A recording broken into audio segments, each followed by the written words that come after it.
93.5 red FM पे एक कहानी ऐसी भी, प्रवीण के साथ। तन्मय रोज की तरह मेडिकल शॉप पे पहुंचा और रोज की तरह उस आदमी को देखा जो रोज उसकी मेडिकल शॉप के सामने वाली हॉस्पिटल की दीवार पे कभी ईंट हाथ में लेके मारता था तो कभी फोन पे बात करने जैसी हरकतें करता। Recharge done. Yes. Hello hello hello hello hello. उसने दुकान के मालिक से पूछा, मालिक ये है कौन? सुनकर मुकेश ने उसको उस आदमी की कहानी बतानी शुरू की। ये कोई ऐसा वैसा लड़का नहीं है, इसी हॉस्पिटल की मेडिकल कॉलेज के साइकोलॉजी डिपार्टमेंट का स्टूडेंट था।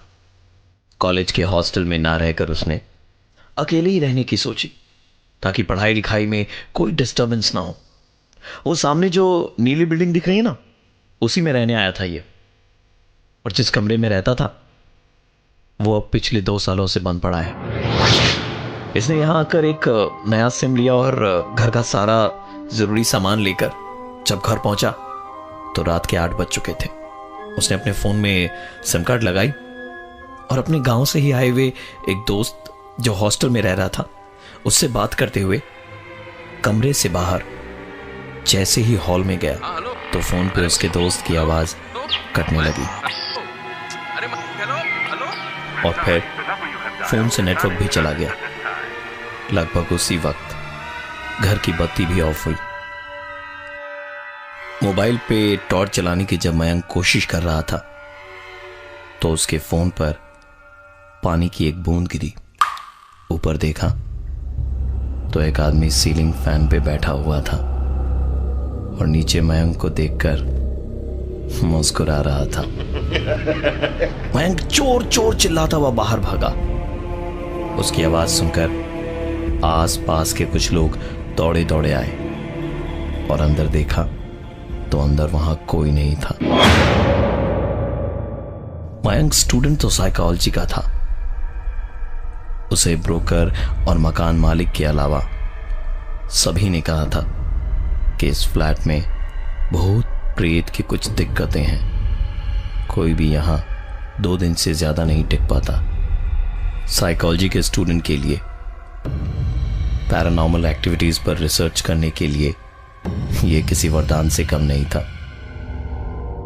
जैसे ही सब पड़ोसी वहां से चले गए उसने तुरंत दरवाजे और खिड़कियां सभी बंद कर दी और लाइट भी लगभग तभी आई।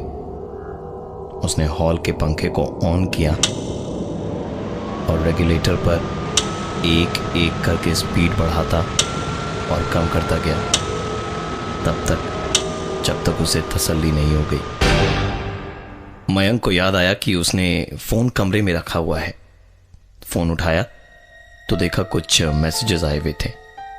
रिप्लाई करते हुए मयंक कमरे से वापस हॉल में आया कि तभी फोन का नेटवर्क गायब हुआ और तभी एक शोर की आवाज भी आई।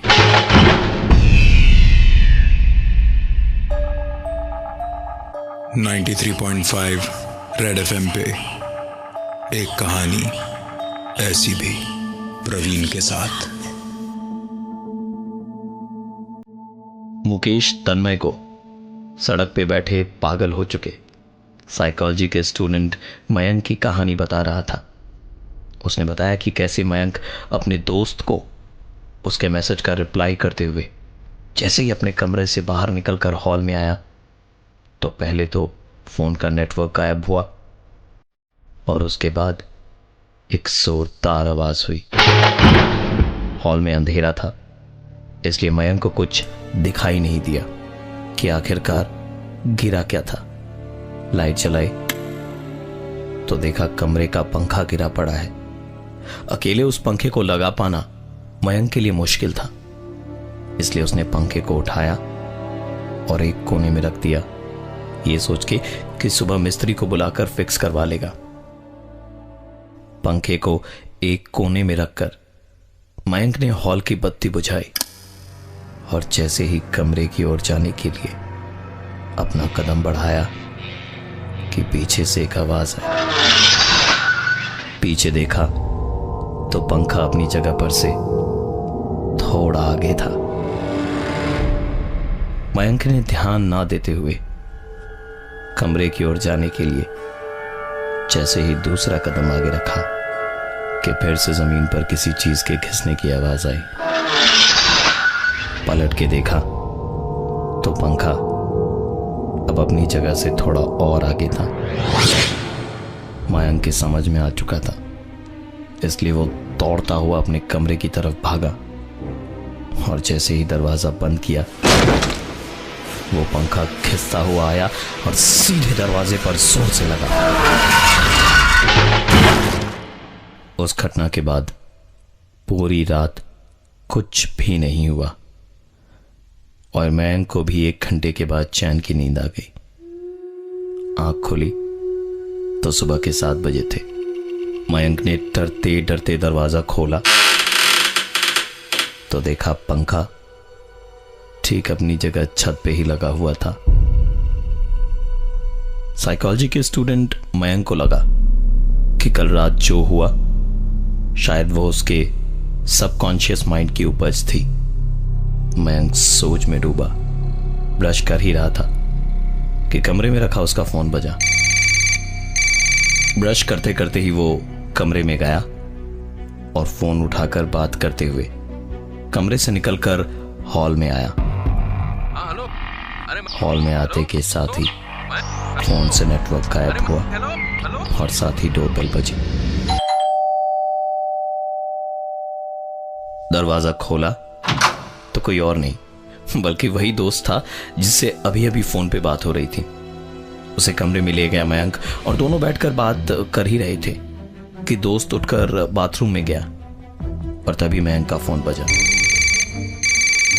फोन उसी दोस्त का था जो बाथरूम में गया था।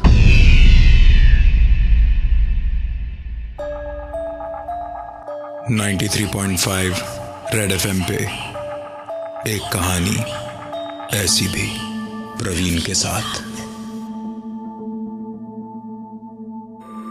मयंक के जीनियस से पागल होने की कहानी तन्मय को उसकी दुकान में काम करने वाला मुकेश बता रहा था।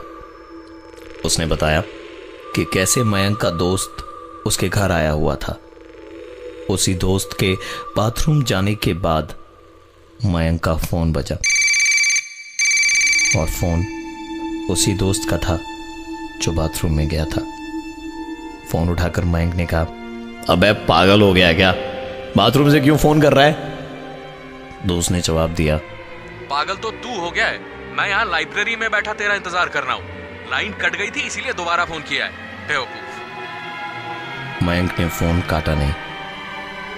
दोस्त भी उधर से बोलता रहा, हाँ हेलो, अरे Mayank, hello hello Mayank, hello Mayank अरे मयंक, हेलो दबे पांव हेलो चुपचाप बाथरूम की तरफ गया। हेलो, अरे मयंक, बाथरूम का दरवाजा लॉक नहीं था और अंदर से एक आवाज आ रही थी। अंदर देखा तो बाथरूम खाली पड़ा था। मयंक का दोस्त हाँ हेलो, सचमुच वहां नहीं था। हेलो मयंक, हेलो अरे मयंक, हेलो हेलो। मयंक ने कांपते हुए हाथों से पानी के नल को बंद किया और पसीना पहुंचते हुए बाहर आया। नजर फोन पे गई तो उसका दोस्त अभी भी लाइन पे था। अरे Mayank, hello hello Mayank, hello. अपने दोस्त से बात करते करते मयंक कमरे से निकलकर जैसे ही हॉल में आया, हेलो, फोन से नेटवर्क गायब हुआ अरे और सुनाई दी एक हेलो, आवाज,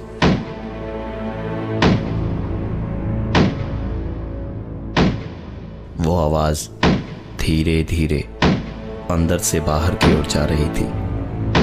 मयंक ने अपने घर का दरवाजा खोल के देखा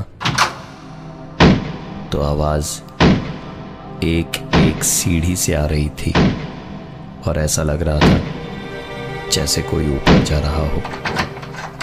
छत पर लगा ताला खोल के मयंक छत पे गया तो देखा एक मजदूर छत पे बने मोबाइल टावर पे चढ़ा काम कर रहा था। मयंक ने ऊपर उसे देखते हुए चिल्ला के पूछा, भैया आप छत पे कैसे आए? यहां तो ताला लगा हुआ था। उस मजदूर को न जाने क्या हुआ। उसने 12 माले की उस बिल्डिंग की छत पे बने उस मोबाइल फोन के टावर से नीचे छलांग लगा दी।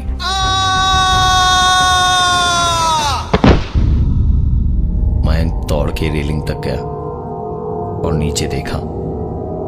वहां कुछ भी नहीं था, ना कोई लाश ना खून। मयंक भाग के नीचे पहुंचा, पर वहां भी उस आदमी का कोई नामो निशान नहीं था। इससे पहले कि मयंक अब तक हुए हादसों से अपना होश संभाल पाता कि उसके सर पर आकर कुछ गिरा। सर में हाथ लगा के देखा तो खून ही खून बह रहा था। तुरंत ही आंखों के आगे अंधेरा सा छाने लगा। ऊपर सर उठा के देखा तो धुंधला सा वही मजदूर छत पे मुस्कुराता हुआ मयंक को दिखाई दिया।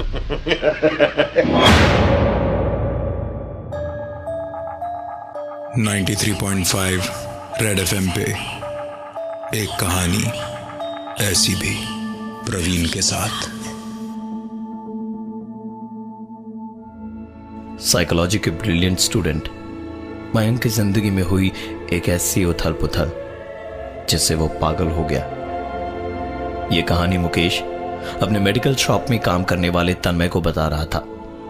उसने बताया कि मयंक के सर पे हथौड़ी से चोट लगने के बाद मयंक की आंख सीधे हॉस्पिटल में ही खुली। वो जानता था वहां किसी को कुछ भी बताने से कोई फायदा नहीं है, क्योंकि लोग उसे ही पागल समझेंगे। वो इन सब से बचने के लिए घर छोड़ने और हॉस्टल लेने की बातें सोच ही रहा था कि उसके बिस्तर के नीचे से एक आवाज आई। मयंक ने नीचे देखा तो वही मजदूर नीचे बैठा हथौड़ी से ऊपर बेड पे मार रहा था। मयंक को देखते के साथ ही वो हंसा और उसका हाथ पकड़ के जोर से उसने खींचा। आसपास हॉस्पिटल में उस वक्त मौजूद सभी ने देखा कि मयंक अपने आप चिल्लाता हुआ खाली बेड से नीचे गिर गया और जोर जोर से चीखने चिल्लाने लगा। छोड़ छोड़। सबने देखा कि मयंक चीख चिल्ला रहा है, लेकिन क्यों और किस पर ये किसी को नहीं दिखा, क्योंकि वो मजदूर सिर्फ मयंक को दिखाई दे रहा था। किसी तरह डॉक्टर्स ने उसे संभाला और इंजेक्शन देकर उसे शांत किया। शाम तक उसकी हालत में बहुत सुधार था और उसने जिद लगा ली कि वो अब एकदम ठीक है और जल्द से जल्द वो घर जाना चाहता है।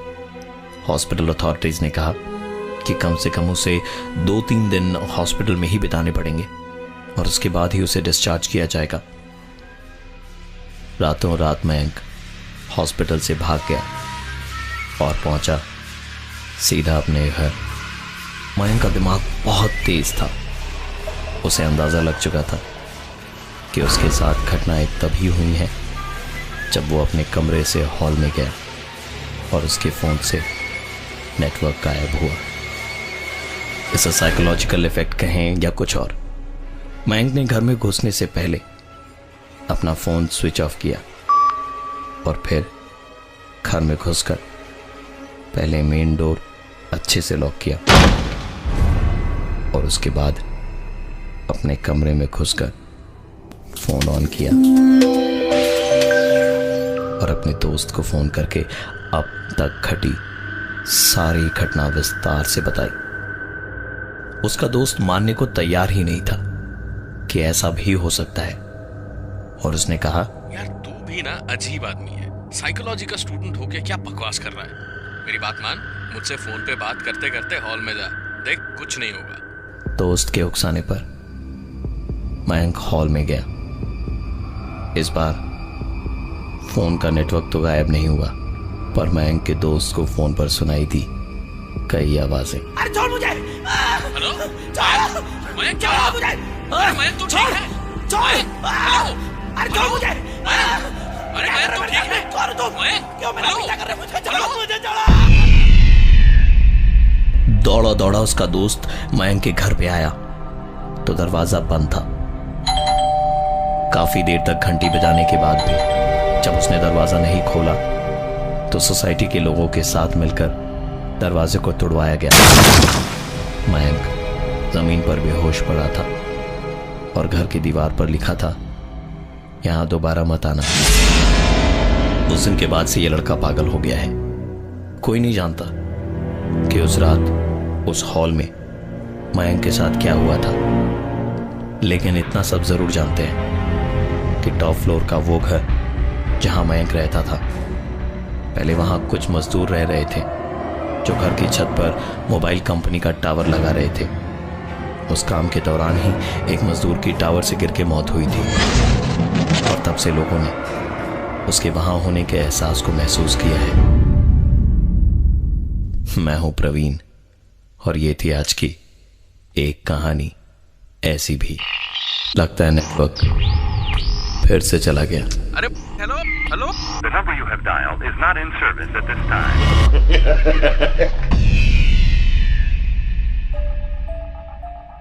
93.5 रेड एफएम पे एक कहानी ऐसी भी, प्रवीण के साथ।